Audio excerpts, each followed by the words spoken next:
ঠিক আছে।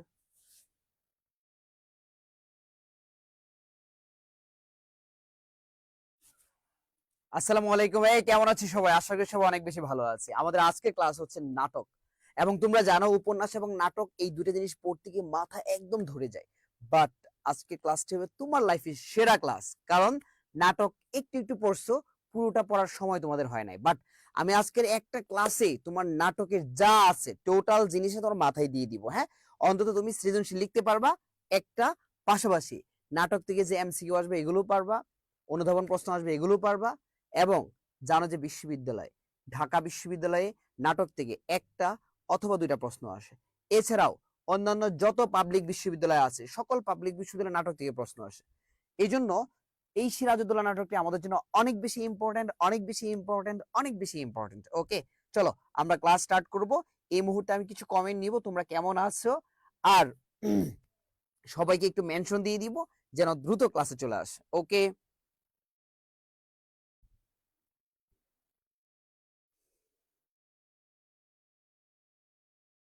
আমি রান্না গল্লি বয়, ঢাকাইয়া গল্লি বয়।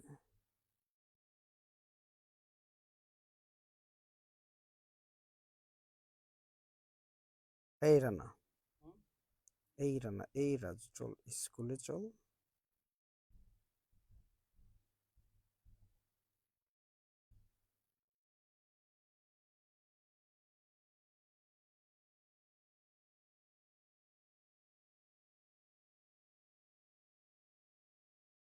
দেখি কে কে জয়েন করে ফেলছে। হ্যাঁ, আফিয়া, হুমায়রা, অর্পণা, আসসালামু আলাইকুম। ওয়ালাইকুম আসসালাম ভাইয়া। আল আমিন, আসসালামু আলাইকুম ভাই। ওয়ালাইকুম সালাম। এই ক্লাসের অপেক্ষায় ছিলাম ভাই। আসিফ ইকবাল, আসিফ, ওকে আজকে একদম কমপ্লিট করে দিব। ওকে, সারওয়ার, আসসালামু আলাইকুম। ওয়ালাইকুম সালাম ভাই। আরশি, আরশি কেমন আছিস ভাই? আসসালামু আলাইকুম ভাইয়া। ওয়ালাইকুম সালাম। জান্নাতুল বাকি, আসসালামু আলাইকুম ভাইয়া। ওয়ালাইকুম সালাম। জান্নাতুল বাকিয়া তো তুমি মডেল করেছে তাই না? এখনো মনে আছে আমার। বিপ্লব শেখ, আসসালামু আলাইকুম। ওয়ালাইকুম সালাম। সিনহা হাসান মিম, ও মাই গড, মিম নাকি আজকে? ওয়ালাইকুম সালাম ভাইয়া। মারবিন চলে আসছো, আসসালামু আলাইকুম ভাই। ওয়ালাইকুম সালাম। নাজবুল সাকিব কাউসার অলরেডি মেনশন দিয়েছে। ভাইয়া কেমন আছেন? অনেক বেশি ভালো আছি, চেহারা দেখে বোঝা যায় কেমন আছি, রাইট? আচ্ছা, তারপর রাজকন্যা, আসসালামু আলাইকুম ভাইয়া। ওয়ালাইকুম সালাম। এই যারা যারা জয়েন হন নাই দ্রুত জয়েন হয়ে যাও, দ্রুত জয়েন হয়ে যাও। হ্যাঁ, আমার লক্ষ্মী ভাই বোনদের আজকে নাটক পড়িয়ে দিব। এই নাটক থেকে তোমরা হচ্ছে এইচএসসি তে অনেক ভালো করবা, পাশাপাশি ভার্সিটি এডমিশনে অনেক বেশি ভালো করবা, রাইট? মিজান ভাইয়ার ক্লাস মানে জাক্কাট, জাক্কাস ক্লাস হয়। ও আরশি, জোস ম্যান। কেমন আছেন ভাইয়া? অহনা, অহনা তুমি কেমন আছো ভাইয়া? আচ্ছা, তারপর হচ্ছে আর কে কে আছে দেখি একটু। সবাই সবাই একটু মেনশন করে দে, অনেকে ঘুমাচ্ছে, জানেই না যে 30 তারিখ থেকে পরীক্ষা। আল্লাহ, 30শে জুন তোমাদের পরীক্ষা। তোমরা কি একটু চিন্তা করতেছো? আর 1 মাস আছে, তারপর ঈদ আছে, কুরবানি ঈদ, ওখানে 6 দিন শেষ তোমাদের আনন্দে। আল্লাহ, কিভাবে শেষ করবা তোমরা? থাক, আমি ভয় দিতেছি না, ঠিক আছে? তোমরা আবার ভয় পেয়ে যেও না। আর মাত্র 1 মাস, 30 তারিখ পরীক্ষা। চিন্তা করো একটু। 30 তারিখ পরীক্ষা ভাইয়া। ভাইয়া অনেকদিন পর কমেন্ট করলাম। ও আচ্ছা আচ্ছা, মিম কমেন্টে কর না। আব্দুর রহমান চলে আসছে, আসসালামু আলাইকুম। ওয়ালাইকুম সালাম। রেমাল সব কমেন্ট উড়াই নিয়েছে অহনা। আচ্ছা, শোনো শোনো শোনো, 30 তারিখ কিন্তু বাংলা প্রথম পরীক্ষা ভাইয়া। এই বাংলা প্রথম পরীক্ষা যদি ভালো করে দাও, ভালো করে দাও, তাহলে তাহলে কি হবে জানো? তাহলে তো তোমার বাকি সবগুলো পরীক্ষা ভালো যাবে। এই জন্য সবার আগে দরকার কাকে বলো? এই মিজান ভাইয়াকে, তাই না? কারণ প্রথম দিন পরীক্ষা কোনটা? বাংলা। ওকে, বাংলা সেরা একটা পরীক্ষা আমরা দিব ইনশাল্লাহ। ভাই আমাদের ঈদ তো 30 জন, না মেনশন দিস না কেন? আচ্ছা, 30শে জুন পরীক্ষা না? হ্যাঁ, 30শে জুনের কথাই বলতেছি ভাইয়া, ওই দিন ঈদের দিন না। কারণ বাংলা প্রথমের এমসিকিউ যদি ভালো করে না পড়ো, গিয়া দেখবা পরীক্ষা কমন পড়ছে কয়টা জানো? 16টা, 17টা, 18টা, 19টা, 20টা। আর যারা আমার ভাই বোন, যারা আমার লক্ষ্মী ভাই বোন, তাদের 30টা থেকে 30টা কেমন পড়ে যাবে দেখো। জাস্ট মাথা ঠান্ডা করে পরীক্ষা দিয়ে আসবা, আবেগী হয়ে যাও না, বুঝছো? কারণ আবেগ দেখানো জায়গায় পরীক্ষার হল না। সেই ক্ষেত্রে 30টা কমন পড়লে আবেগকে কন্ট্রোল করবো, কন্ট্রোল করে 30টা ভালো করে মার্ক করে দাগিয়ে তারপর আসবা পরীক্ষা হল থেকে। ওকে, তাহলে দেখি তো আমরা কারা কারা 30টা এমসিকিউ থেকে 30টায় কমন পাবো, দেখি তো। দেখি কে কে পাবো, দেখি। 30টা এমসিকিউ থেকে 30টায় কমন পাবো কে কে, দেখি। পেতে চাই কে কে, মানে পাবই। কেউই বলে না যে পাবে, বুঝছস রানা? কেউ কি পাবে না নাকি? এই যে মারভিন বলছে ইনশাআল্লাহ, আশির রহমান বলছে ইনশাআল্লাহ কমন পাবো। আব্দুর রহিম যে কি দিছে কিছু বুঝলাম না। রাজকন্যা লিখছে ইনশাআল্লাহ ভাইয়া। রাকিবুল ইসলাম বলছে আল্লাহ জানে। মারবিন আপনার মেজাজ ছাড়া কিছুই দেখা যায় না। আচ্ছা, আশিক ইকবাল ইনশাআল্লাহ, ইনশাআল্লাহ ভাইয়া পারবো। Very good, very good. বাহ, এই যে চমৎকার। রাফি আমি চিনিস না, তোর কাছে আমি টাকা পাই। হে রে ভাই, রে ভাই মাফ করে দে ভাই, এটা কথা কইস না। পেতেই হবে। ও ওহনা, ভেরি গুড, তুমি তো সেরা ভাই, পেতেই হবে। ও মাই গড। মিজান ভাই আর রুয়াম ভাই থাকলে বাংলা নিয়ে ভয় কিসের? ভেরি গুড মিম, ভেরি গুড। ইনশাল্লাহ ভালো করবো ইনশাল্লাহ, ভেরি গুড। বাহ, তোমাদের আত্মবিশ্বাসী তোমাদেরকে অনেক দূরে নিয়ে যাবে ইনশাল্লাহ, ইনশাল্লাহ, ইনশাল্লাহ। তোমাদের জন্য বুক ভরা ভালোবাসা আর বুক ভরা দোয়া করে দিলাম। তোমরা বাংলা এ প্লাস পেয়ে দেখিয়ে দিও, ঠিক আছে? আমি মনে করি তোমরা পাবাই পাবাই পাবা, ঠিক আছে? চলো আমরা স্টার্ট করে দিই। হ্যাঁ রানা, কলম কোথায়? এই কলমটা না, এখানকার না, এটা ওইটার। এটা একটু নিয়ে ওখানে রেখে দিস। সিরাজউদ্দৌলা নাটকটি কে লিখছে বলো? লেখকের নাম জানি আমরা? সিরাজউদ্দৌলা নাটকটি কে লিখছে? ম্যাগনেট সুলেমান। আক্রমণাত্মক কথা বললে ক্লাস ডিলিট হয়ে যায়, সো কেউ দয়া করে উল্টাপাল্টা কথা বা কমেন্ট কইরো না, ওকে? ক্লাস, হ্যাঁ, আক্রমণাত্মক কথা বলে না, তার বিপদ বিপদ। ফেসবুক ক্লাস ডিলিট করে দেয়। ক্লাস শুরু করেন ভাই। হ্যাঁ, শুরু করছি। আচ্ছা, ঠিক আছে, বলো সিরাজউদ্দৌলা নাটকটি কে লিখছে বলো? কে লিখছে? সিকান্দার আবু জাফর। কে লিখছে বলো তো? সিকান্দার আবু জাফর, ওকে। তাহলে প্রথমে আমরা দেখতেছি সিরাজউদ্দৌলা। সিরাজউদ্দৌলার ইতিবাচক যে চরিত্রগুলো ছিল আর নেতিবাচক যে চরিত্রগুলো ছিল, ওকে। তাহলে ইতিবাচক চরিত্রে কে ছিল, মানে সিরাজউদ্দৌলার পক্ষে কারা কারা ছিল, সিরাজকে কে কে সাপোর্ট করেছে? তোমরা জানো 1964 সালে, সরি 1764 সালে বক্সারের যুদ্ধের মাধ্যমে বাংলার সূর্য অস্তমিত হয়, ইংরেজরা ক্ষমতায় আসে, মানে একদম ফাইনালি আর কি, ঠিক আছে? সিরাজউদ্দৌলাও হটানোর পর, সিরাজউদ্দৌলা চলে যাওয়ার পরও কি মীর জাফর, তার ছেলে মিরন, দুজন মিলে আবার দেশ চালানো শুরু করলো ইংরেজদের মাধ্যমে, সহযোগিতায়। লাস্ট মিরনের সাথে ইংরেজদের একটা যুদ্ধ হয়েছিল 1764 সাল, আর সেটাকে বলা হয় বক্সারের যুদ্ধ। আর এই যুদ্ধে বাংলার সূর্য একবারে অস্তমিত হয়ে যায়, বুঝতে পেরেছো? এই সিরাজউদ্দৌলার নানা ছিল আলীবর্দী খাঁ। বলো তো কে? আলীবর্দী খাঁ। এ নিয়ে আসছো, উলানজি নিয়ে আসছো? আলীবর্দী খাঁ। আলীবর্দী খাঁ 1740 থেকে 1700 কত পর্যন্ত বলো? 56 পর্যন্ত কি ক্ষমতা চালাইছিল। 1740 থেকে 1756 সাল পর্যন্ত। এরপর সে ভাবলো তার ক্ষমতা কাউকে দিবে। সে খুঁজতে খুঁজতে এর মধ্যে ঘসিটি বেগম, সে একজন ছেলেকে কি করছে, লালন পালন করতেছে, তার নাম ছিল শৌকত জং। যে যদি আমার বাবা হচ্ছে ক্ষমতা দেয়, তাহলে তো প্রথমে বড় মেয়ে কি আছে কিংবা বড় মেয়েকে দিবে, তো মেয়ে হিসেবে ক্ষমতা দিবে না। এই জন্য সে একটা পালক পুত্র নিয়ে আসলো, তার নাম ছিল শৌকত জং। আর সেই শৌকত জং শুধু নারী, মদ, জুয়া, ঠিক আছে, এই তিনটা নিয়ে কি থাকতো, অলওয়েজ বিজি থাকতো।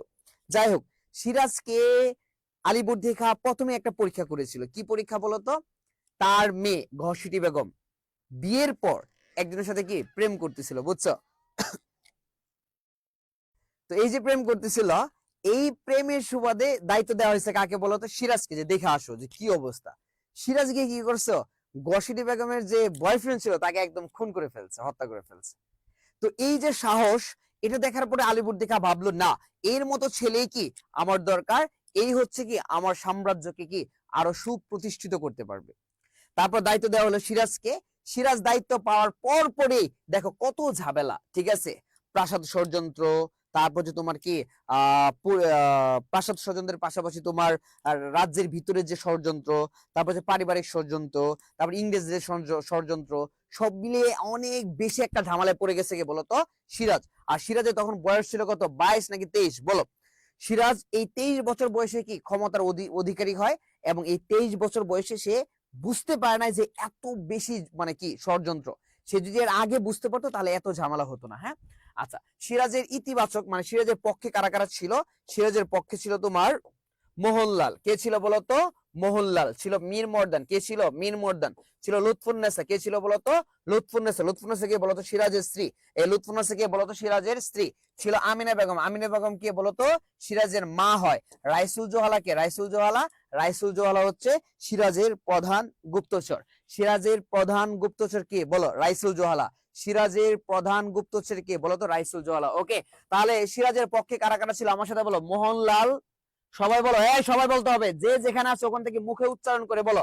বলো মোহনলাল, মীর মর্দান, মোহনলাল, মীর মর্দান, লুৎফুন্নেসা, লুৎফুন্নেসা, আমিনা বেগম, আমিনা বেগম, রাইসুল জোহালা, রাইসুল জোহালা, মোহনলাল, মীর মর্দান, লুৎফুন্নেসা, আমিনা বেগম, রাইসুল জোহালা। বলো মোহনলাল, মীর মর্দান, মোহনলাল, মীর মর্দান, লুৎফুন্নেসা, আমিনা বেগম, রাইসুল জোহালা।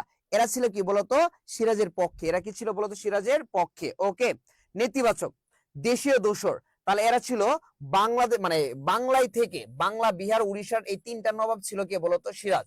বাংলা, তারপর কি বলতো? বিহার, তারপর কি বলতো? উড়িষ্যা। এই কি কি বলতো? বাংলা, বিহার, উড়িষ্যা। এই কি কি বলো? বাংলা, বিহার, উড়িষ্যা নবাব কে ছিল বলতো? সিরাজউদ্দৌলা। তাহলে দেশীয় দোসর কারা ছিল আমার সাথে বলো। মির্জাফর। সবাই বলো মির্জাফর, রায়দুর্লভ, রায়দুর্লভ, মিরন, মিরন, জগৎ শেঠ, জগৎ শেঠ, মানিক চাঁদ, মানিক চাঁদ, রাজবল্লভ, রাজবল্লভ, উমিচাঁদ, উমিচাঁদ, ঘসিটি বেগম, ঘসিটি বেগম। তাহলে দেশীয় দোসর কে কে ছিল আমার সাথে বলো। মির্জাফর, রায়দুর্লভ, মিরন, জগৎ শেঠ, মানিক চাঁদ, রাজবল্লভ, উমিচাঁদ, ঘসিটি বেগম। এই বলো আমার সাথে বলো, দেশীয় দোসর কারা কারা ছিল বলো। আবার লাস্ট, মির্জাফর, রায়দুর্লভ, মিরন, জগৎ শেঠ, মানিক চাঁদ, রাজবল্লভ, উমিচাঁদ, ঘসিটি বেগম। ওকে, ইংরেজ। ইংরেজদের পক্ষে কারা কারা নবাবে কি ছিল? বিপক্ষে ছিল কিংবা শত্রু ছিল? Governor Roger Drake. কি বলতো? রজার ড্রেক, রবার্ট ক্লাইভ, ওয়াটস, হলওয়েল। বলো রজার ড্রেক, ক্লাইভ, ওয়াটস, হলওয়েল।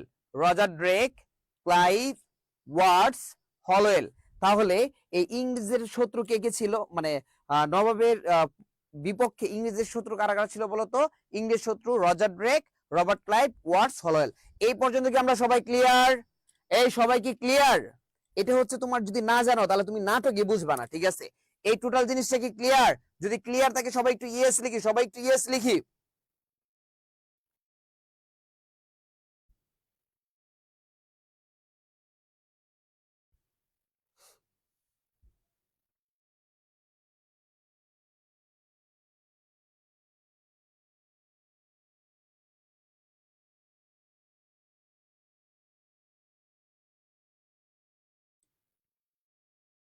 এই যে ক্লিয়ার লিখে না, এই তোমরা কোথায় মনোযোগ দাও বলো তো? ক্লাসে মনোযোগ না দিয়ে কোথায় দাও? যদি বুঝে থাকো সবাই ইয়েস লিখো, আর যদি না বুঝে থাকো কোশ্চেন করবা।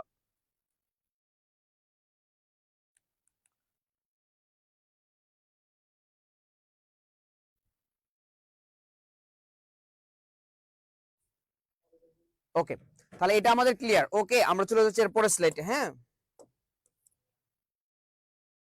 এই যে জিনিসটা দেখতেছো না, জাস্ট এতটুকু তুমি যদি ভালো করে মাথায় রেখো। এই আমার কালো লাগতেছে প্রিন্স।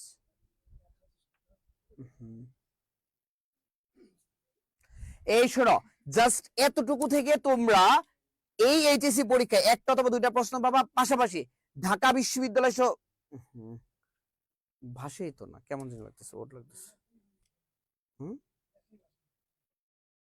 লেখা তো লালটা বাসে নাকি সাদাটা বাসে না? এই অবস্থা কেন? কি স্লাইড বানায়,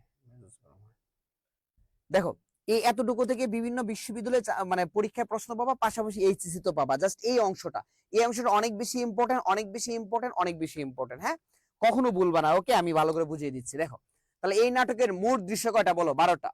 এই নাটকের মোট দৃশ্য কয়টা? 12টা। অঙ্ক কয়টা? 4টা। অঙ্ক কয়টা? 4টা। দৃশ্য 12টা, অঙ্ক 4টা। আবার মোট দৃশ্য কয়টা? 12টা, অঙ্ক 4টা। এই ভুলে যাবা? বলো দৃশ্য কয়টা? 12টা, অঙ্ক কয়টা? 4টা। প্রথম অঙ্ক কয়টা দৃশ্য? 3টি দৃশ্য। এই প্রথম অঙ্কে কয়টি দৃশ্য? 3টি। দ্বিতীয় অঙ্কে কয়টি দৃশ্য? 3টি। এই দ্বিতীয় অঙ্কে কয়টি দৃশ্য? 3। তৃতীয় অঙ্কে কয়টি দৃশ্য? 4টি। তৃতীয় অঙ্কে কয়টি দৃশ্য? 4টি। শেষ অঙ্কে কয়টি দৃশ্য? 2টি। শেষ অঙ্কে কয়টি দৃশ্য? 2টি। ওকে, 8টি দৃশ্যে সিরাজ কি নিজে স্বয়ং উপস্থিত ছিলেন। কয়টি দৃশ্যে সিরাজ স্বয়ং উপস্থিত ছিলেন বলতো? 8টি দৃশ্য, এটা ইম্পর্টেন্ট। তাহলে মোট দৃশ্য কয়টি বলতো? 12টি। এই মোট দৃশ্য কয়টি? 12টি। অঙ্ক কয়টি? 4টি। অঙ্ক কয়টি? 4টি। প্রথম অঙ্কে কয়টি দৃশ্য? 3টে। এই প্রথম অঙ্কে কয়টি দৃশ্য? 3টি। এই দ্বিতীয় অঙ্কে কয়টি দৃশ্য? 3টে। দ্বিতীয় অঙ্কে কয়টি? 3টি। তাহলে প্রথম দুইটা অঙ্কেই তিনটা তিনটা করে দৃশ্য। এই প্রথম দুইটা অঙ্কে কয়টা করে দৃশ্য? তিনটা তিনটা করে দৃশ্য। এই প্রথম দুইটা অঙ্কে কয়টা করে দৃশ্য? তিনটা তিনটা করে দৃশ্য। তৃতীয় অঙ্ক 4টি দৃশ্য। এই তৃতীয় অঙ্কে কয়টি দৃশ্য? 4টি। আর শেষ অঙ্কে কয়টি দৃশ্য? 2টি। শেষ অঙ্কে কয়টা? 2টা। তাহলে তৃতীয় অঙ্কে 4টা, শেষ অঙ্কে 2টা। তৃতীয় অঙ্কে 4টা, শেষ অঙ্কে 2টা। তৃতীয় অঙ্কে 4টা, শেষ অঙ্কে কয়টা? 2টা। মনে থাকবে? তাহলে অঙ্ক কয়টা বলো? এই পিছনে দেখো না, বলো অঙ্ক কয়টা?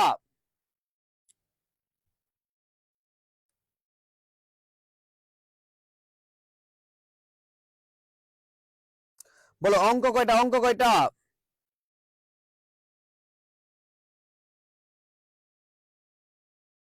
এই যে বলে না, এই শুনো না, অঙ্ক কয়টা? টোটাল অঙ্ক কয়টা সিরাজউদ্দৌলা নাটকে?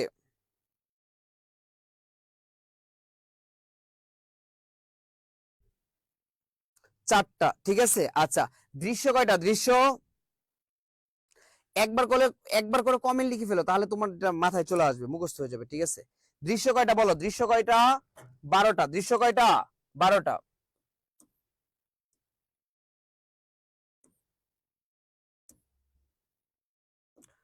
সিরাজউদ্দৌলের পক্ষের চরিত্র, সিরাজউদ্দৌলের পক্ষের চরিত্রগুলো দেখো। ঠিক আছে, আলিবর্দী খাঁ। তাহলে আলিবর্দী খাঁ ছিল সিরাজের নানা। সিরাজের কি ছিল বলতো? নানা। বাংলা, বিহার, উড়িষ্যার নবাব ছিলেন কে বলতো? আলিবর্দী খাঁ। বাংলা, বিহার, উড়িষ্যার নবাব কে ছিল? আলিবর্দী খাঁ। প্রকৃত নাম মির্জা মোহাম্মদ আলী। এই প্রকৃত নাম কি বলতো? মির্জা মোহাম্মদ আলী। প্রকৃত নাম কি বলতো? মির্জা মোহাম্মদ আলী। 1740 থেকে 1756 সাল পর্যন্ত তিনি কি ছিলেন? দায়িত্বে ছিলেন। বাংলা, বিহার, উড়িষ্যার নবাব কত সাল থেকে কত সাল পর্যন্ত দায়িত্বে ছিলেন বলতো? 1740 থেকে 1756 সাল। আবার বলো, কত থেকে কত? 1740 থেকে 1756 সাল পর্যন্ত বাংলার নবাব ছিলেন। সিরাজউদ্দৌলার কি হয়? নানা হয়। সিরাজউদ্দৌলা কি হয়? নানা হয়। 2 নাম্বার, আমিনা বেগম। আমিনা বেগম নবাব আলীবর্দী খাঁর কনিষ্ঠ কন্যা। সবচেয়ে ছোট কন্যা কে বলতো? আমিনা বেগম। তাহলে নবাবের কয়জন কন্যা ছিল? আলীবর্দী খাঁর 3জন। কয়জন ছিল বলতো? 3জন। ঠিক আছে, তার 3 সন্তান। আমিনা বেগমের কয় সন্তান বলতো? 3 সন্তান। এই আমিনা বেগমের কয় সন্তান? 3 সন্তান। 1 নাম্বার সিরাজউদ্দৌলা। 1 নাম্বার কে ছিল বলতো? সিরাজউদ্দৌলা। এই 2 নাম্বার কে ছিল বলতো? একরামউদ্দৌলা। এই 2 নাম্বার কে ছিল? একরামউদ্দৌলা। 3 নাম্বার কে ছিল? মির্জা হামদে। 3 নাম্বার কে ছিল? মির্জা হামদি। ঠিক আছে, তাহলে সিরাজের মা কে ছিল? আমিনা বেগম। আমিনা বেগমের কয়জন পুত্র? 3জন। 1 নাম্বার কে? সিরাজউদ্দৌলা। 1 নাম্বার কে? সিরাজউদ্দৌলা। 2 নাম্বার কে? একরামউদ্দৌলা। 2 নাম্বার কে? একরামউদ্দৌলা। 3 নাম্বার কে? মির্জা হামদে। 3 নাম্বার কে? মির্জা হামদে। নাটকের মমতাময়ী চরিত্র কে বলতো? আমিনা বেগম। এই নাটকের মমতাময়ী চরিত্র কে বলতো? আমিনা বেগম। এই ক্লিয়ার? এই দুইটা চরিত্র কি ক্লিয়ার তোমরা? ক্লিয়ার থাকলে ইয়েস বলো একটু প্লিজ। সবাই একটু রেসপন্স করো, হ্যাঁ, আমরা তো ঘুমিয়ে যাবা।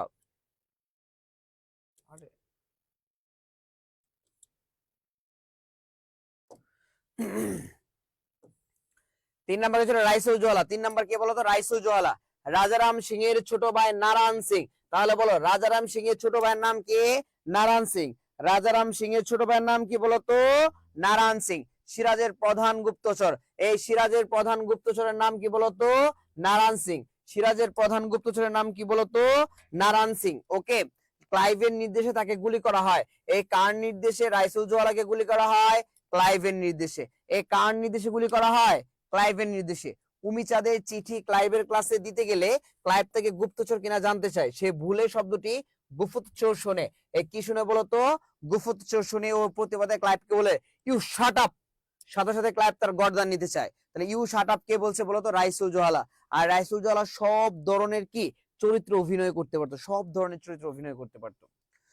তার একটা উক্তি আছে এখানে খুব সুন্দর, সন্দেহ করাটা বুদ্ধিমানের কাজ, কিন্তু বেশি সন্দেহে বুদ্ধি গুলিয়ে যেতে পারে। This is very important line of your life. ঠিক আছে, জীবনে এই লাইনটা অনেক ভাবে মনে রাখতে পারো। কখনো যদি প্রিয়তমাকে, প্রিয় মানুষকে সন্দেহ করো, বেশি সন্দেহ করো না, তাহলে কি হয়ে যেতে পারে বলতো? সম্পর্ক শেষ হয়ে যেতে পারে। ওই যে কার মতো? বুড়ো ডেঙ্গা লোক আর বুড়ির মতো।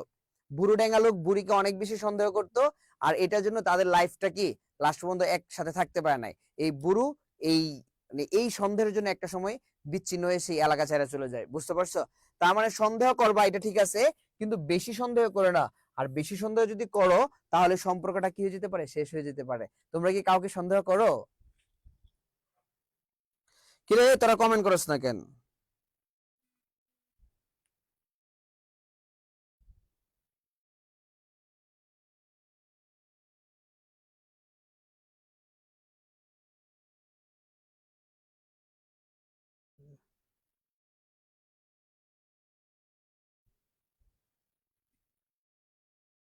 নো সন্দেহ, অনলি গুলি করে দিব ভাই রে ভাই, মাইরা লাইস তুই, ঠিক আছে?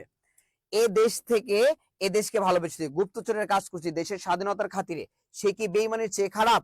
তবু ভয় নেই, সিরাজউদ্দৌলা বেঁচে আছে। না, সিরাজউদ্দৌলা রাইসুলজালা অনেক বেশি ভালোবাসতো, অনেক বেশি ভালোবাসতো, ঠিক আছে?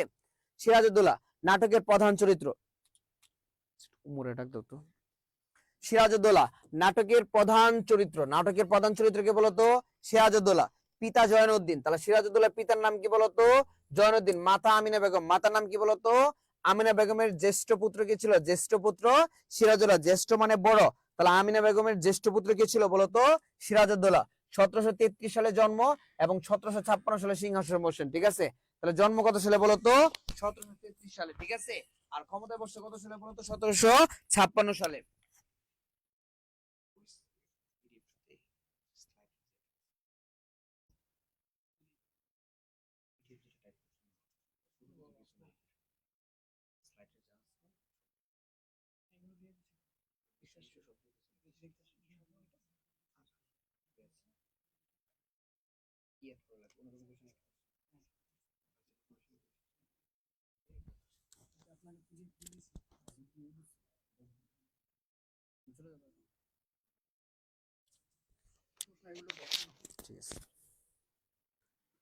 আচ্ছা, 1756 সালে কলকাতার ফোর্ট উইলিয়াম দুর্গ আক্রমণ করেন। এ কত সালে ফোর্ট উইলিয়াম দুর্গ আক্রমণ করেন বলতে? 1756 সাল। এ কত সাল? ক্ষমতা পেয়েই সে ফোর্ট উইলিয়াম দুর্গ আক্রমণ করেছিল। কলকাতার নাম পরিবর্তন করে রাখেন আলীনগর। এই কোশ্চেনটা অনেক বেশি ইম্পর্টেন্ট, অনেকবার আসছে, ঠিক আছে? তাহলে কলকাতার নাম পরিবর্তন করে আলীনগর কে রাখেন বলতো? সিরাজউদ্দৌলা। এই কলকাতার নাম পরিবর্তন করে কি রাখেন বলতো? আলীনগর। কলকাতার নাম পরিবর্তন করে কি রাখেন বলতো? আলীনগর। শওকত জঙ্গের বিশাল হারেম তাকে পালন করতে হয়। সিরাজকে বন্দি করে মুর্শিদাবাদে আনা হলে মোহাম্মদ বেগ তাকে 10,000 টাকার চুক্তির বিনিময়ে, কত হাজার টাকার চুক্তির বিনিময়ে বলতো? 10,000 টাকার চুক্তির বিনিময়ে জাফরগঞ্জের কয়াতখানায়, কোথায় হত্যা করে? জাফরগঞ্জের কয়াতখানায়। কোথায় হত্যা করে? জাফরগঞ্জের কয়াতখানায় হত্যা করে, ঠিক আছে? এই নাটকের এই নাটকের সবচেয়ে সবচেয়ে খারাপ সবচেয়ে খারাপ চরিত্র হচ্ছে মোহাম্মদ বেগের। সবচেয়ে খারাপ চরিত্র কেন বলতো? কারণ এই মোহাম্মদ বেগ কিভাবে পারলো সিরাজকে হত্যা করতে? সিরাজের মা বাবা এই মোহাম্মদ বেগকে ছোট থেকে কি করছে বলতো? বড় বড় পর্যন্ত লালন পালন করে আসছে। বাট মানে তার পালিত ভাই ধরা যায়, ঠিক আছে? আর সেই কিনা সিরাজকে হত্যা করলো। How can it possible this? এটি সবচেয়ে বেশি কষ্টের, এটি সবচেয়ে বেশি দুঃখের। এবং কত টাকার বিনিময়ে? 10,000 টাকার বিনিময়ে 5,000 টাকা কি অগ্রিম দিয়েছিল, 5,000 টাকা কি অগ্রিম দিয়েছিল, ঠিক আছে? তাহলে 10,000 টাকার চুক্তির বিনিময়ে জাফরগঞ্জের কয়েতখানায় হত্যা করে। কোথায় হত্যা করে বলতো? জাফরগঞ্জের কয়েতখানায়। তাহলে আমরা সিরাজউদ্দৌলা সম্পর্কে ভালো করে জানতে পারছি তো নাকি?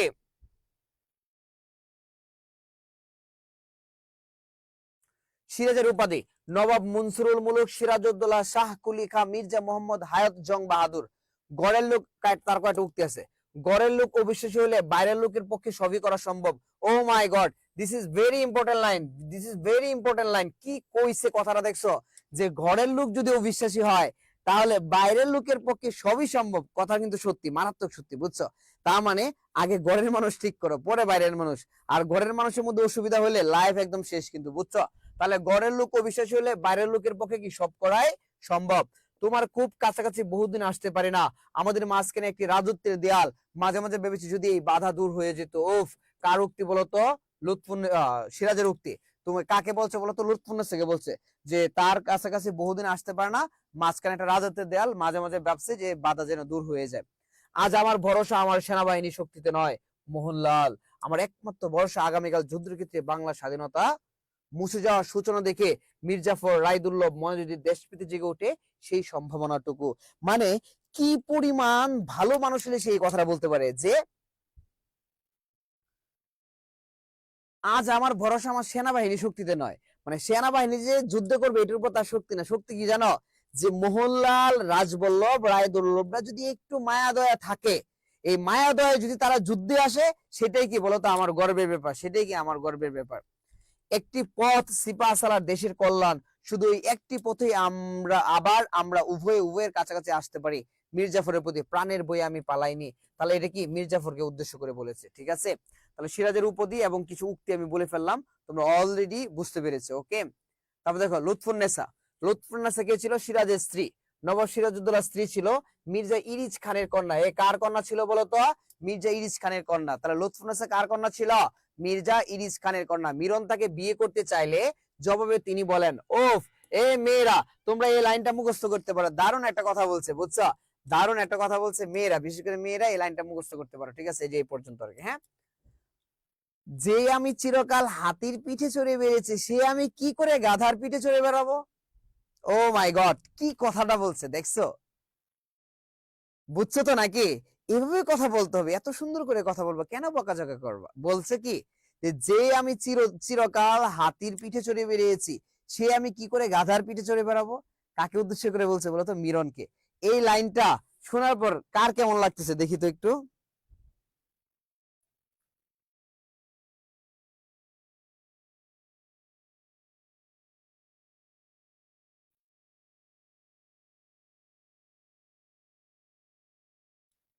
বলো বলো। এ আশি টাশি হনা কই তোরা? যে আমি চিরকাল হাতির পিঠে চড়ে বেরিয়েছি, সে আমি কি করে গাধার পিঠে চড়ে বেড়াবো? বল, এই লাইনটা কেমন লাগছে তোদের কাছে?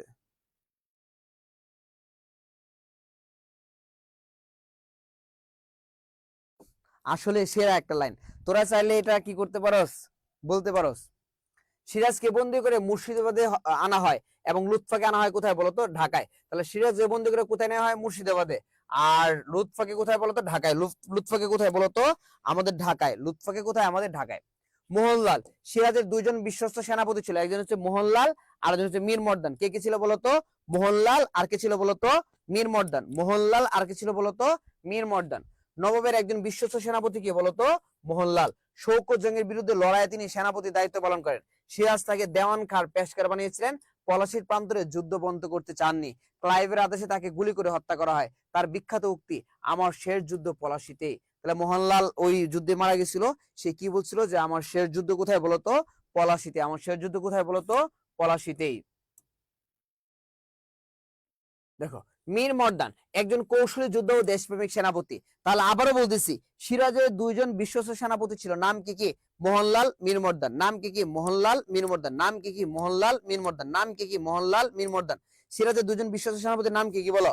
মোহনলাল, মীর মর্দান, ঠিক আছে। নবাবের সবচেয়ে বেশি বিশ্বাসভাজন ব্যক্তি ছিলেন কে বলতো? মীর মর্দান। তাকে শ্রেষ্ঠ বাঙালি সৈনিক বলা হয়েছে। এই শ্রেষ্ঠ বাঙালি সৈনিক কাকে বলা হয়েছে বলতো? মীর মর্দানকে।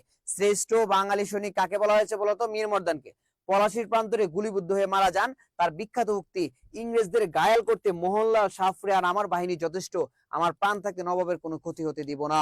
ওফ, এই মোহনলাল আর মীর মর্দান যেভাবে যুদ্ধ করছে ভাই, যুদ্ধে বাঙালিরা জয় লাভ করতেই মাস্ট বি। কিন্তু মীর জাফর ওখানে কি করছে বলতো? ঝামেলা করছে। হালার পুত খুব খারাপ মানুষ, বুঝতে পারছো? উনিকে কি ঝামেলা করছে?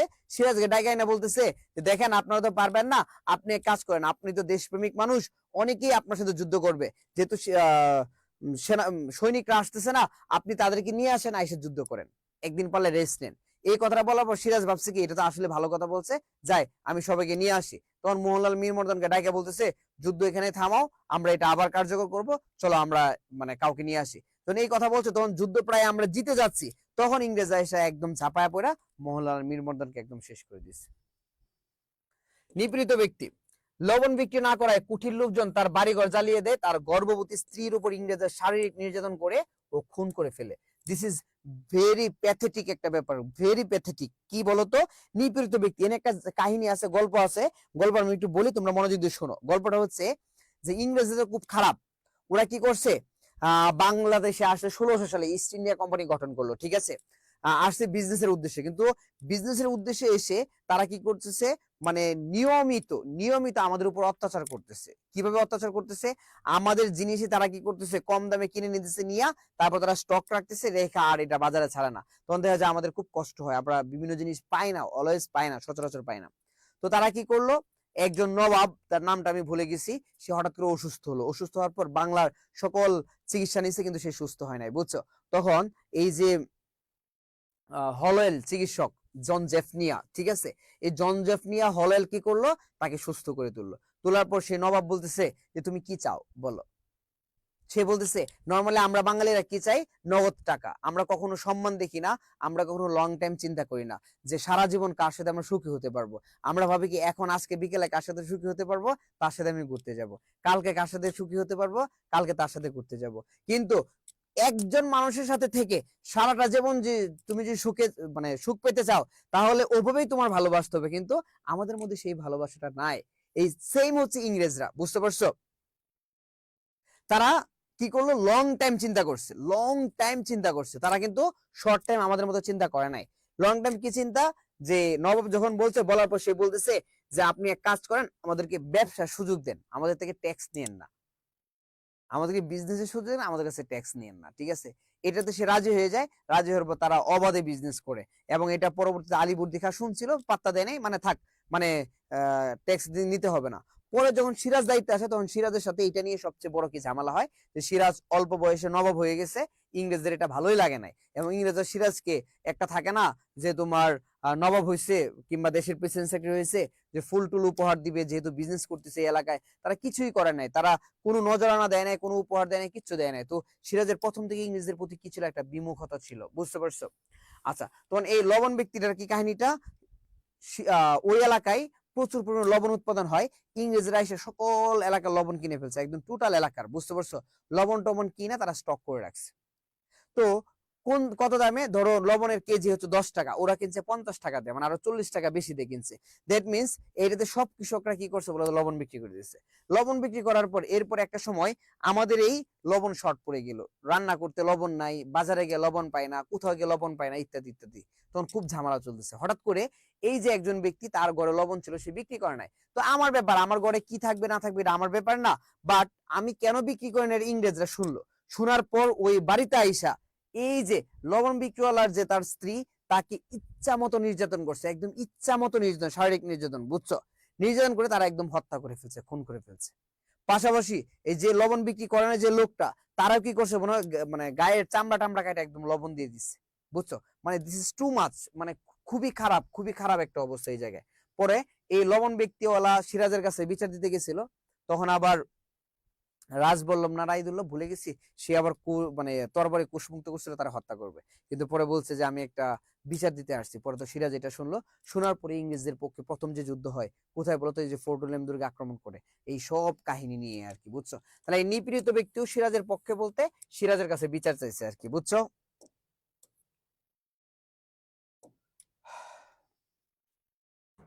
তাহলে সিরাজের পক্ষের চরিত্রগুলো আমরা কি পারবো? এই এই বাচ্চারা, এই বাচ্চারা মনোযোগ দাও, সিরাজের পক্ষের চরিত্রগুলো কি আমরা পারবো?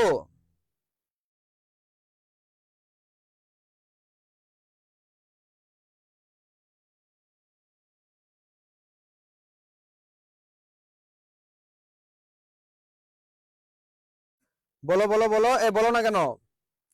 পক্ষের চরিত্রগুলো আমরা পারবো? সবাই একটু ইয়েস লিখে, যারা যারা পারি একটু ইয়েস লিখে। এ নাজমুল সাকিব কাওসার, তোরা কিন্তু একটা শর্ট দিব এখন। শর্ট দিয়ে তোরা কিন্তু বাংলাদেশ থেকে একদম ইয়ার কাছে পাঠিয়ে দিব, ইংরেজদের কাছে পাঠিয়ে দিব। এত কথা বলস কেন, এ বেটা, এত কথা কস কেন? সাহস তো কম না তোর? সেই প্রথম থেকে দেখতেছি তুই খালি আরেকজনের কমেন্টে রিপ্লাই দিস বেটা। এটা কি তোর কি মনে হয় সহজ জিনিস পড়াই দিছি? তোর কি মনে হয় সহজ জিনিস পড়াই দিছি? ফাইজলামি করস? তুই যদি আরেকটা কমেন্ট, কারো কমেন্ট নাই না কমেন্ট করস, এই ওরে একদম বের করে দিবা এর থেকে, বুঝছো? এখনই করে দিব যদি আরেকটা কমেন্ট করস। কাউসার তোরে ভালো ছেলে ভাবছি, তুই খুব কাছের ছোট ভাই, আর তুই এটা কি করতেছ শুরু থেকে? ওটা ফাইজলামি করস। চোখের সামনে যদি থাকতি না তাহলে বুঝতি। আমাদের তোদের কি মনে হয়? এখানে যারা ক্লাস নেয় সবাই 7-8 বছর 10 বছর ধরে ক্লাস নিচ্ছে, লাখ লাখ স্টুডেন্ট পড়াইছে, আমাদের হিউজ স্টুডেন্ট ঢাকা বিশ্ববিদ্যালয়ে পড়তেছে, হিউজ। আমার নিজের একা স্টুডেন্ট দেখলে তোরা পাগল হয়ে যাবে যে এত স্টুডেন্ট কেমনে চান্স পেয়েছে, আর তোরা ফাইজলামি করিস ক্লাসের মধ্যে বেটা।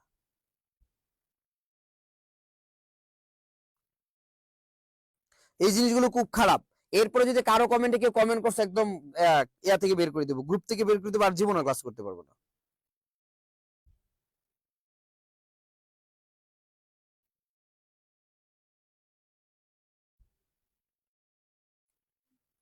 এই তাহলে কি পক্ষের চরিত্রগুলো আমরা পারবো তো নাকি? এই সবাই বলো পারবো কিনা, একটু ইয়েস লিখে ফেলি, সবাই একটু ইয়েস লিখে ফেলি।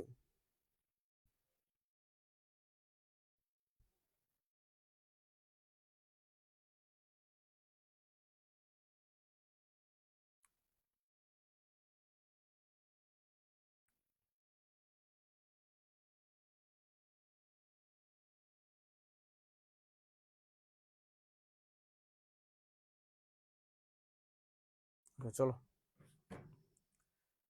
আমরা এখন পড়তেছি বিপক্ষ চরিত্র, তাহলে পক্ষের চরিত্র কারা কারা ছিল আমার সাথে আরেকবার বলো, হ্যাঁ সবাই বলো। আলিবর্দি খা, আলিবর্দি খা, আমিনা বেগম, আমিনা বেগম, লুৎফুন্নেসা, লুৎফুন্নেসা, রাইসুল জোহালা, রাইসুল জোহালা, মোহনলাল, মোহনলাল, মীর মর্দান, আর নিপীড়িত ব্যক্তি। তাহলে আমরা পারবো না। এই পক্ষের চরিত্রগুলো সবাই একটু কমেন্ট কর, পক্ষের চরিত্রগুলো সবাই একটু কমেন্ট কর, সবাই পক্ষের চরিত্রগুলো সবাই একটু কমেন্ট কর, একটা একটা করে নাম লেখা কমেন্ট কর সবাই, পক্ষের চরিত্রগুলো সবাই একটু কমেন্ট কর। আমি চাচ্ছি তোদের একদম মাথায় সব দিয়ে দিব, সব তোরা চাইলেও আর ভুলতে পারবি না, চাইলেও ভুলতে পারবি না, ঠিক আছে? ডায়লগ একটাই, নিজের নাম ভুলে গেলেও পড়া বলবা না। মিজান ভাইয়ের ক্লাস এরকমই, ঠিক আছে? ভাই আমি কেবল আসলাম, আচ্ছা। এই সবাই একটু চরিত্রগুলো, পক্ষের চরিত্রগুলো একটু কমেন্ট করো সবাই,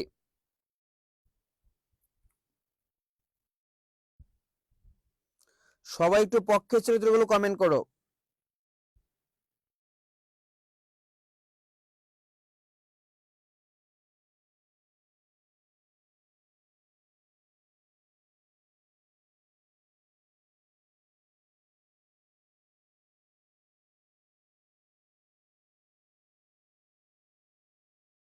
মীর মর্দান, মোহনলাল, রাইসুল জোহালা, আমিনা বেগম, মোহনলাল, মীর মর্দান, রাইসুল জোহালা, রাইসুল জোহালা, ভেরি গুড। নাসরুল্লাহ, নাসরুল্লাহ তখন কোথায় ছিল ভাইয়া?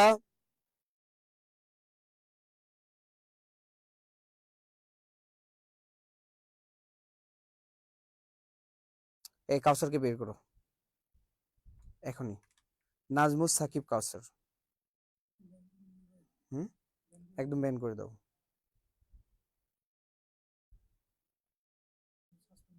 হুম, অ্যাপ্লিকেশন লিখে তারপর আসতে হবে,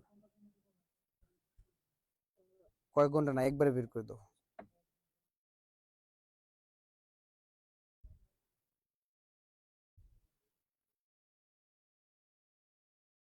এই ইয়াসিন, অ্যাডমিশন ক্যান্ডিডেট ইয়াসিন আসেন ভাই, আজকে আমি 2 তারিখে আমার এক্সাম, কাছে আছি ভাইয়া। ইয়াসিন কেমন আছো ভাইয়া, ভালো আছো?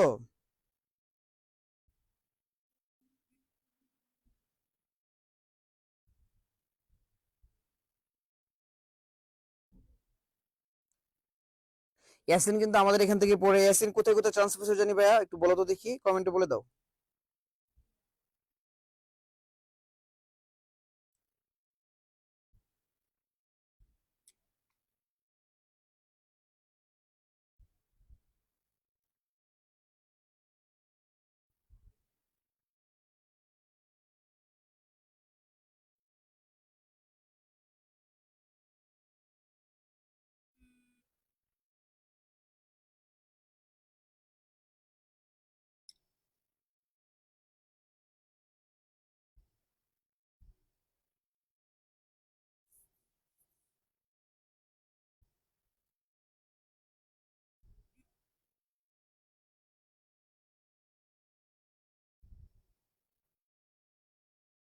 আচ্ছা ওকে, এই অ্যাডমিশন কে সরি কি জানি নাম, কাউসারকে, নাজমুল সাকিব কাউসারকে বের করে দিছি।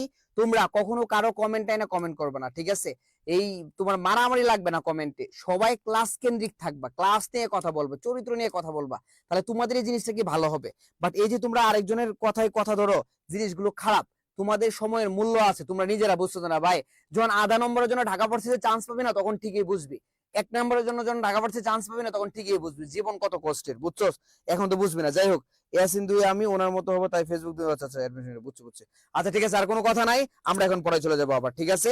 কেউ আর কোনো কথা বলে না, এবং সবাই চরিত্রগুলো লিখছো, আমার কাছে খুব ভালো লাগতেছে যে আস্তে আস্তে এই বেসিক গুলো আমরা যদি মাথায় রাখি তাহলে আমরা বিপদে পড়বো না আর কি, ঠিক আছে? ওকে চলো।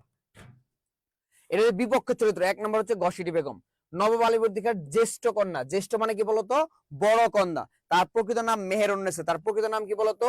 মেহেরুন্নেসা। ওকে, তাহলে গসিটি বেগমের প্রকৃত নাম কি? মেহেরুন্নেসা। গসিটি বেগম হচ্ছে কি বলতো? না রাখা হয়েছে আর কি। সিরাজকে ক্ষমতাচ্যুত করতে অগ্রণী ভূমিকা পালন করে কে বলতো? গসিটি বেগম। তবে তিনি সিরাজের নজরবন্দি ছিলেন। সিরাজের নজরবন্দি বলতে যে একটা ঝামেলা হইলো, প্রাসাদ ষড়যন্ত্র করছিল গসিটি বেগম।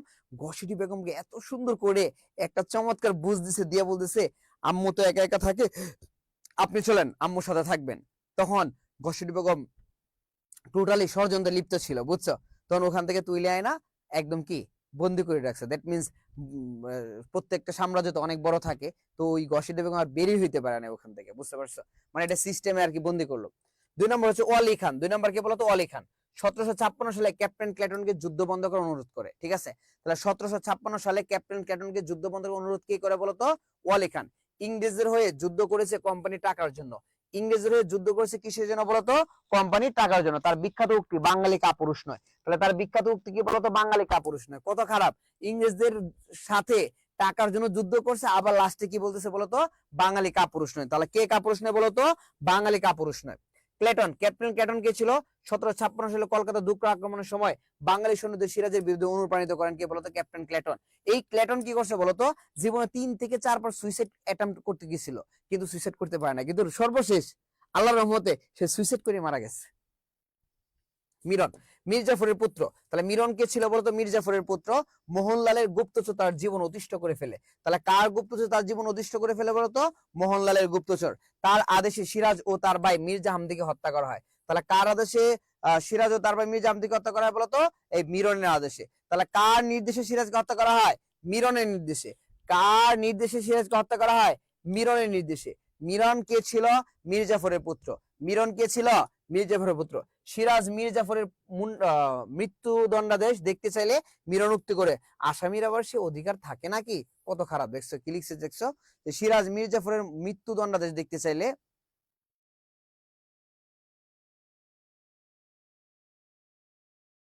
আরে লাইনটা তো হইলো না।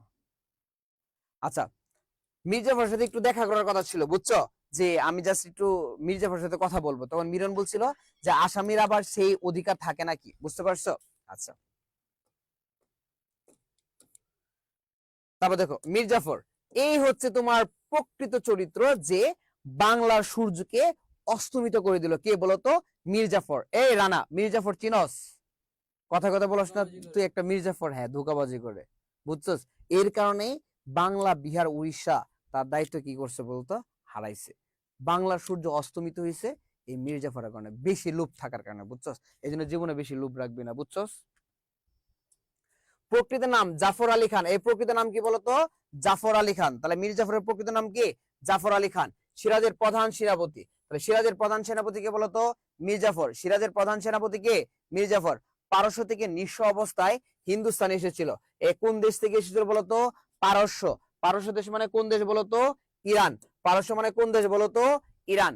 একদিনের জন্য হলো মসনদে বসার স্বপ্ন দেখতো। তাহলে একদিনের জন্য হলো মসনদে বসার স্বপ্ন কে দেখতে বলতো? মীর জাফর। একদিনের জন্য মসনদে বসার স্বপ্ন কে দেখতো? মীর জাফর। সিরাজ তাকে সন্দেহ করলে কোরআন ছুঁয়ে দেশের পক্ষে থাকার শপথ নেয়। কত খারাপ একজন মানুষ, ঠিক আছে? সিরাজ বলছে কালকে কি যুদ্ধে যাবা তুমি? সে কোরআন ছুঁয়ে শপথ করছে সে যুদ্ধে যাবেই, ঠিক আছে, কিন্তু যায় নাই। পলাশির প্রান্তরে যুদ্ধ বন্ধের আদেশ দেয়। তাহলে পলাশির প্রান্তরে যুদ্ধ বন্ধের আদেশ কে দেয় বলতো? এই মীর জাফর। যদি আদেশটা না দিত তাহলে কিন্তু সিরাজ যুদ্ধে জয়লাভ করে। সিরাজের মৃত্যুর পর ক্ষমতায় বসে, সিরাজের মৃত্যুর পর কে ক্ষমতায় বসে বলতো? মীর জাফর। 1765 সালে মীর জাফরের কুষ্ঠরোগে মারা যায়।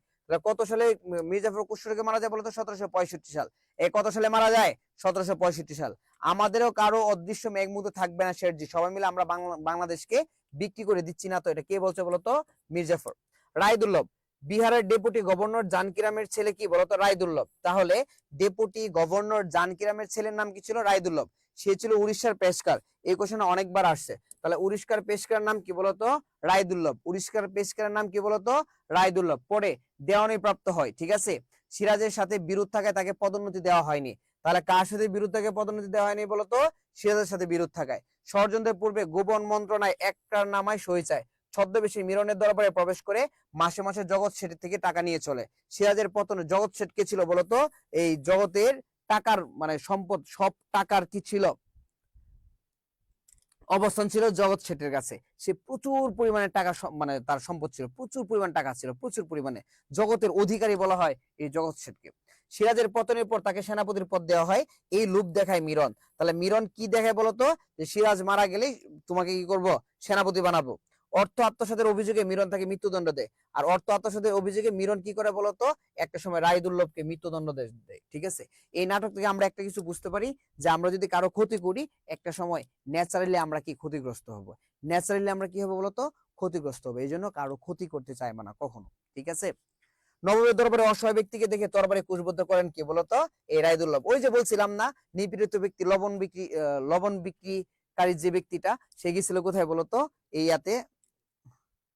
আসসালামু আলাইকুম আঙ্কেল, কেমন আছেন? ভালো আছেন না? কই ওরা আসছে? তালহারা আসছে? তালহারা কি আসছে? তালহা? ও না না না, ঠিক আছে। এই আছে আমাদের ক্লাস আর কি, বুঝছেন?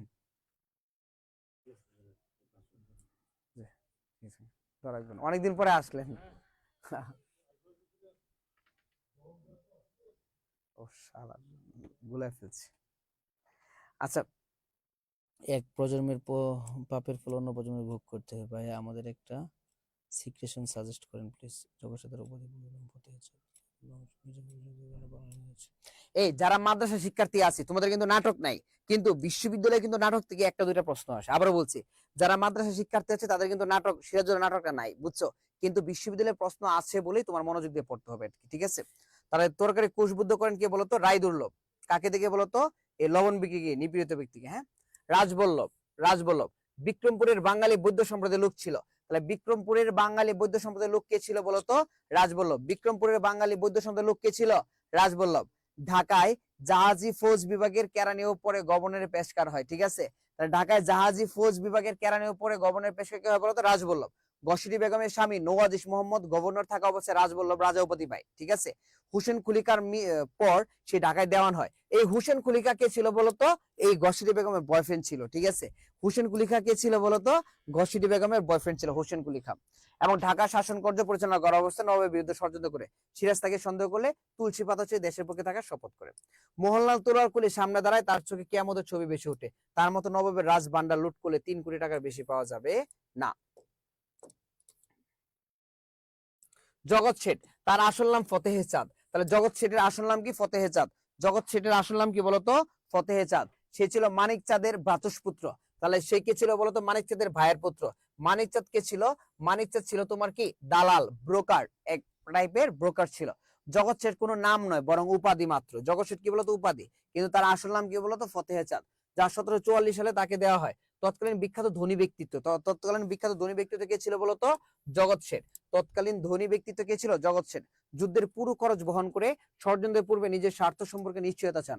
শৌকত জন সম্পর্কে তার উক্তি, শৌকত জং নিতান্ত অকর্মণ্য, ভাঙের গেলাস ও নাচ নেওয়ালে ছাড়া সে কিছুই জানে না। কে বলতো? শৌকত জং। আসলে শৌকত জং এরকম ছিল, নাচ মদ জুয়া ছাড়া আর সে কিছুই বুঝতো না আর কি, বুঝতে পারছো? শৌকত জন নবাবের নাম মাত্র, আসল কর্তৃত্ব থাকবে গসিরি বেগম, আর তার নামে দেশ শাসন করবে রাজবল্লভ। তাহলে দেশ শাসন কে করবে বলতো? রাজবল্লভ।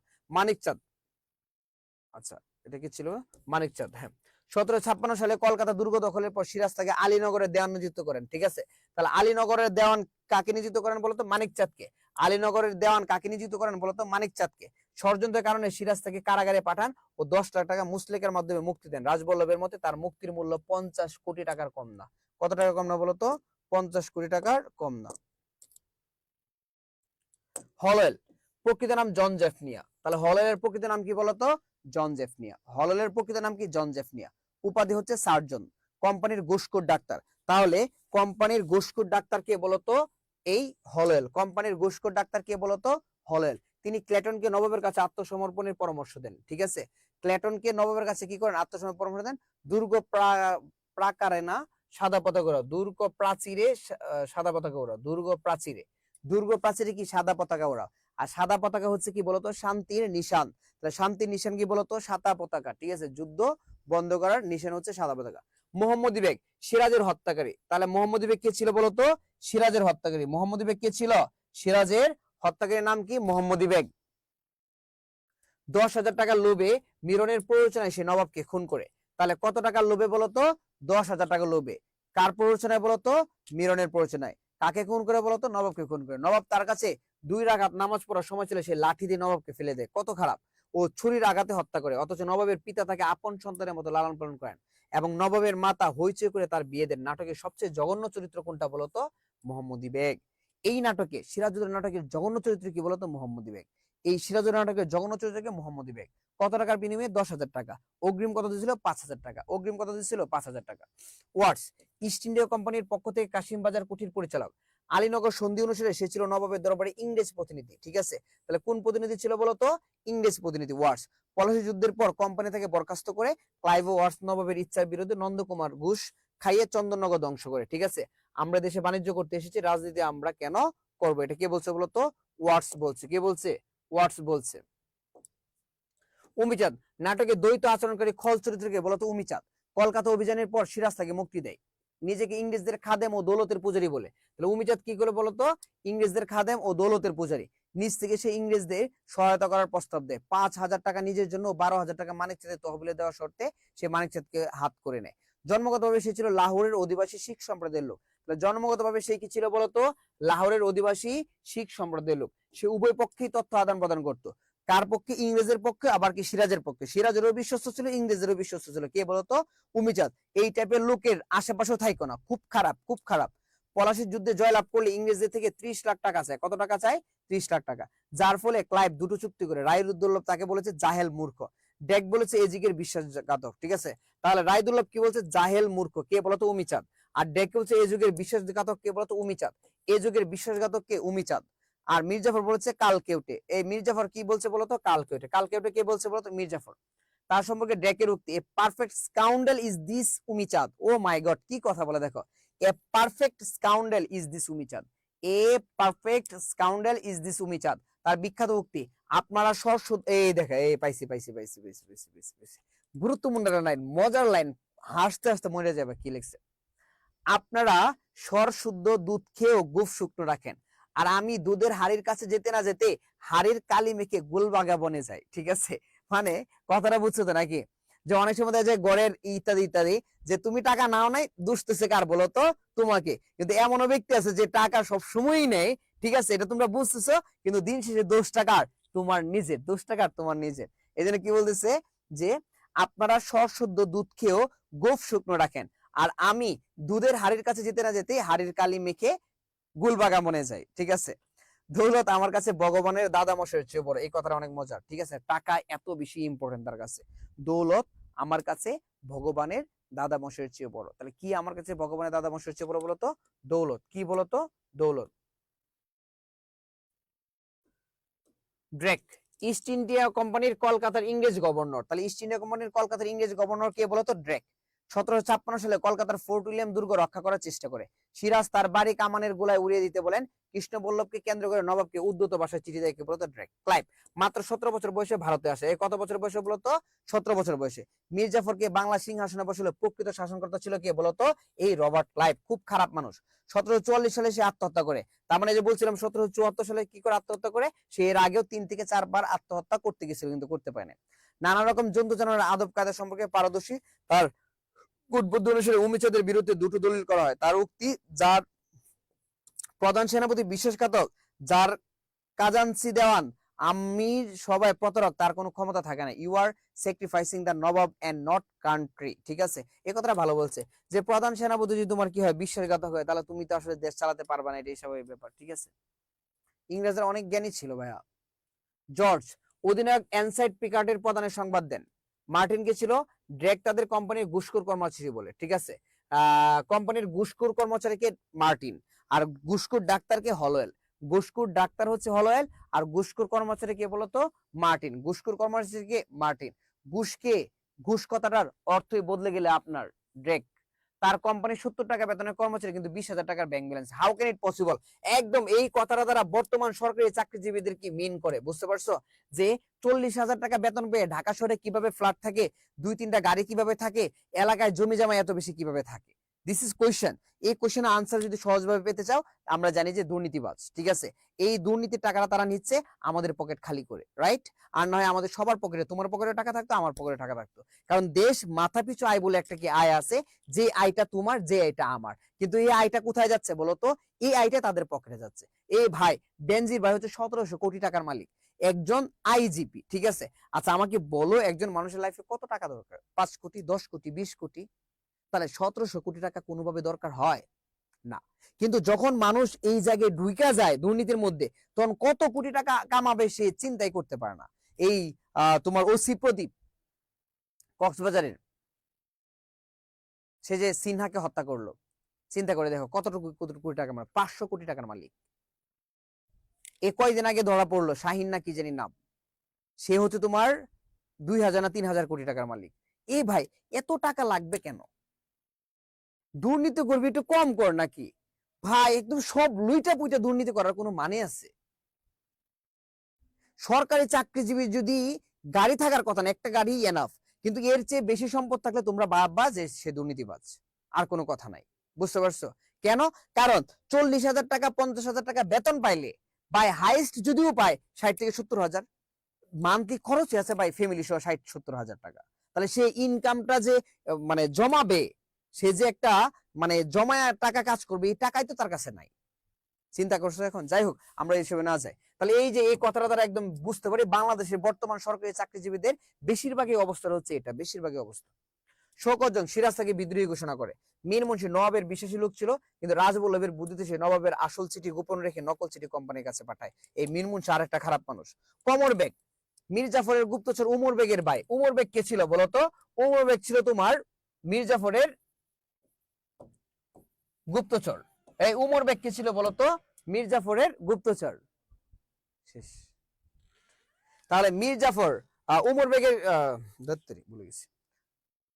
মীর জাফরের গুপ্তচর কে ছিল? উমর বেগ। এই লাইনটা অনেক ইম্পর্টেন্ট, অনেক ইম্পর্টেন্ট, অনেক ইম্পর্টেন্ট, ঠিক আছে? আবারও বলতেছি, মীর জাফরের গুপ্তচর কে? উমর বেগ। মীর জাফরের গুপ্তচর কে? উমর বেগ। ক্লাইভের চিঠি সহ উমর বেগ ধরা পড়ায়, তাকে মোহনলালের নির্দেশে হত্যা করা হয়। 1756 সালে যুদ্ধে যারা পালিয়ে যায়, সার্জন হলোয়েল, তারপর গভর্নর রজার ড্রেক, তারপর কি ক্যাপ্টেন ক্লেটন, ডাচ সৈন্যরা গঙ্গার দিঘার ফটক ভেঙে পালিয়ে যায়। মানে কত খারাপ দেখছো? ক্যাপ্টেন ক্লেটন বলতেছে victory or death, victory or death, হয় জয় না হয় মৃত্যু, হয় জয় না হয় মৃত্যু। বুঝছো? এই কথাগুলো বলতে বলতে সে কি করছে? পালায় চলে গেছে। মানে কি ধরনের কথা? সৈন্যদের বলছে তোমরা যুদ্ধ করা প্রাণপণে, জীবন না হয় মরণ। আর এই দেশে কি করছে বলতো? পালায় চলে গেছে। আচ্ছা তারপর দেখো,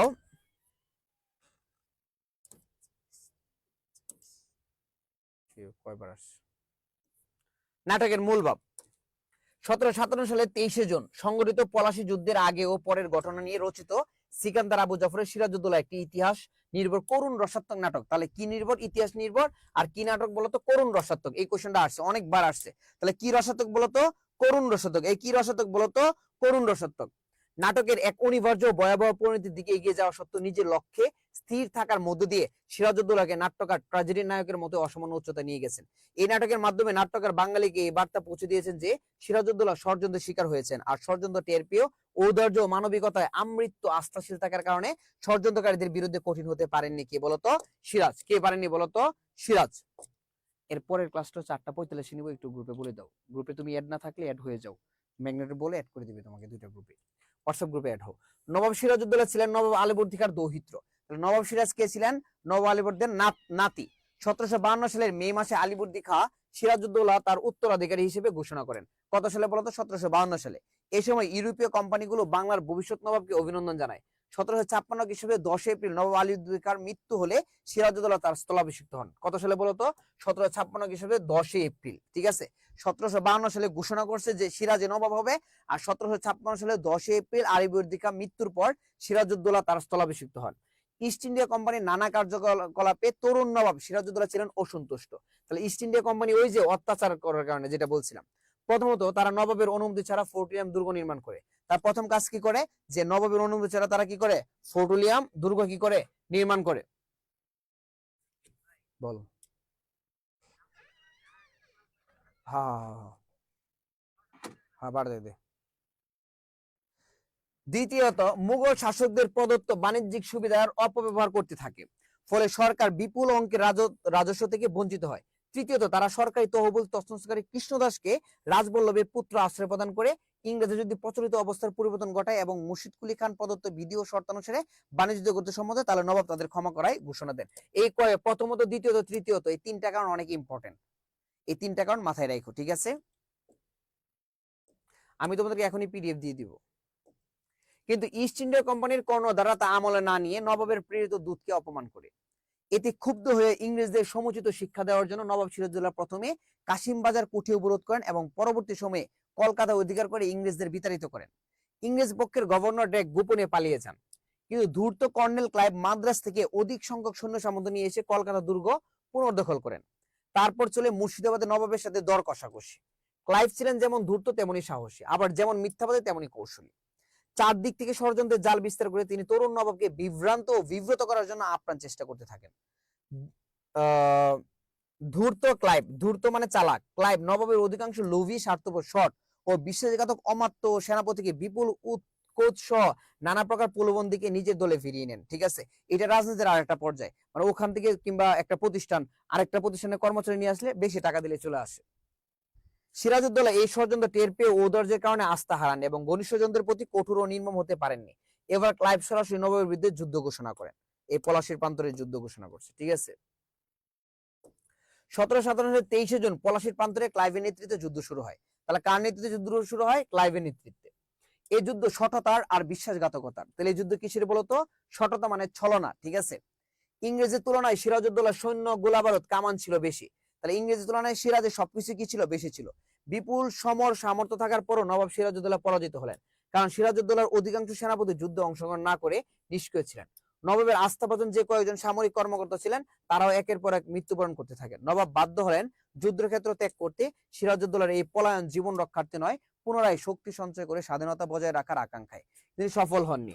পাটনা যাওয়ার পথে তিনি বন্দী হন এবং মীর জাফরের পুত্র মিরনের নির্দেশে 1757 খ্রিস্টাব্দের 2রা জুলাই কৃতজ্ঞ মোহাম্মদী বেগের হাতে নিহত হন। কে বলতো?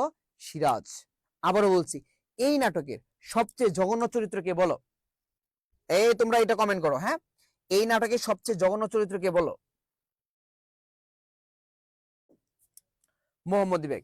প্রথম অঙ্ক, প্রথম দৃশ্য। ঠিক আছে, আরে তো আসে নাই, এটা উক্তি, এটা উক্তি। হ্যাঁ, এটা কেটে দিও। আচ্ছা, ভিক্টোরিয়া অর ডেথ কে বলছে? ক্লেটন। এই উক্তিগুলো ভার্সিটিতে আসে, এইচএসসি তে না আসলে ভার্সিটিতে আছে। Victory or death, Clayton. আমি গভর্নর ডেকে ধ্বংস দেখতে চাই, উমিচাঁদ। ব্রিটিশ সিংহ ভয়ে লেজ গুটিয়ে নিল, উমিচাঁদ। সন্ধি না আত্মসমর্পণ, মীর মর্দান। সবাই অস্ত্র ত্যাগ করো, Manikchand. We have come to earn money and not to get into politics, wars. ফরাসিরা ডাকাত আর ইংরেজরা অতিশয় সজ্জন ব্যক্তি, সিরাজ। কত সুন্দর কথা বলছে, দেখছো? যে ফরাসিরা ডাকাত যদি হয় তাহলে ইংরেজরা কি খুব ভালো? আচ্ছা, আজ থেকে কলকাতার নাম আলীনগর। এইটা অনেক ইম্পর্টেন্ট, পরীক্ষা আসছে, বারবার পরীক্ষা আসছে। কে বলছে বলতো? সিরাজ। ওকে, আচ্ছা, তারপর দেখো, পেশেন্স ইজ দ্য কি ওয়ার্ড, ওয়ার্ড না ওয়ার্ল্ড? আচ্ছা, এটা দেখে নিও। ড্রেক। ঠিক আছে, আমি চিরকালে ইংরেজদের বন্ধু। কে লিখছে? উমিচাঁদ। ঠিক আছে, এই কথাটা সে মানে এত সুন্দর করে গুছায় বলছে, কারণ উমিচাঁদ কে ছিল বলতো? দালাল। ঠিক আছে, সে দুই পক্ষের মন নিয়ে কি করছে বলতো? চলছে।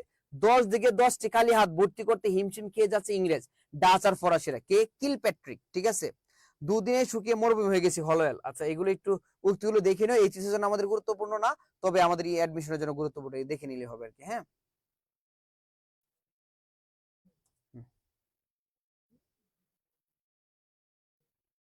এই যে জিনিসটা ইম্পর্টেন্ট, নাটকের প্রথম সংলাপ। ঠিক আছে, প্রথম সংলাপ হচ্ছে প্রাণপণে যুদ্ধ করা সাহসী ব্রিটিশ সৈনিক, ক্ল্যাটনের সংলাপ। এটা দিয়ে নাটক স্টার্ট, আর শেষ হয়েছে হা হা হা মোহাম্মদী বেগ। তাহলে নাটকের প্রথম সংলাপটি কার বলতো? ক্ল্যাটনের। এই সিরাজউদ্দৌলা নাটকের প্রথম সংলাপটি কার? ক্ল্যাটনের।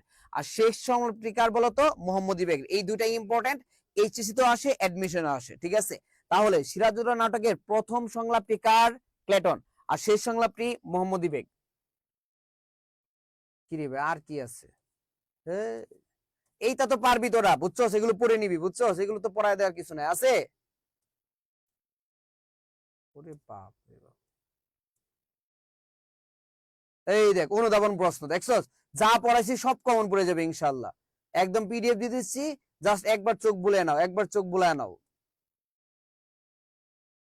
যতদিন বাহ, সৃজনশীল প্রশ্ন দিয়ে দিছি দেখছো, চমৎকার, এত সুন্দর করে সাজাইলাম, নিজেও অবাক হয়ে গেছি। ও, এমসিকিউ দিয়ে দিছি, বাহ বাহ। আচ্ছা ঠিক আছে, তাহলে হচ্ছে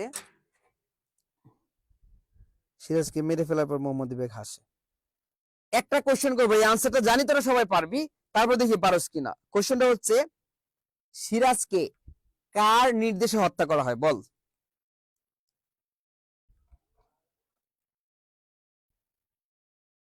সিরাজকে কার নির্দেশে হত্যা করা হয়? ভাই সেরা একটা ক্লাস হলো।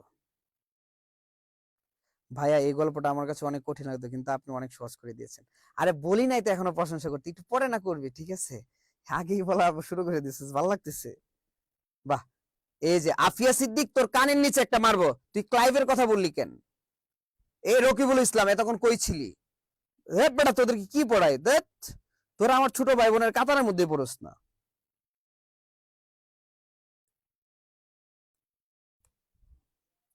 যাই হোক, এই কোশ্চেনের আনসার পারছো মানে তোমরা অনেক ট্যালেন্ট, তোমরা অনেক ব্রিলিয়েন্ট। আর যারা পারো নাই, তোমরা হচ্ছে পড়ো নাই আর মনোযোগ কম ছিল, ইনশাল্লাহ মনোযোগ দিলে পারবা আর কি, ঠিক আছে? তো এই হচ্ছে আমাদের ক্লাস। ক্লাসটা কেমন লাগছে বলো তো দেখি? জাস্ট ওয়াও ক্লাস ভাইয়া, বেশি তোমাদের উপর চেয়েছি আজকে, কারণ ক্লাসটা গুরুত্বপূর্ণ ছিল, কারণ অনেক বেশি তো। আর একটু মজা আছে, আমরা কি করবো, 24 ব্যাচে যারা আছো, এই সিরাজউদ্দৌলা নাটকের আরেকটা স্পেশাল ক্লাস আমাদের এডুকেটম একাডেমি পেজ থেকে পাবা, কিছুদিনের মধ্যে আমি নিব, বুঝছো?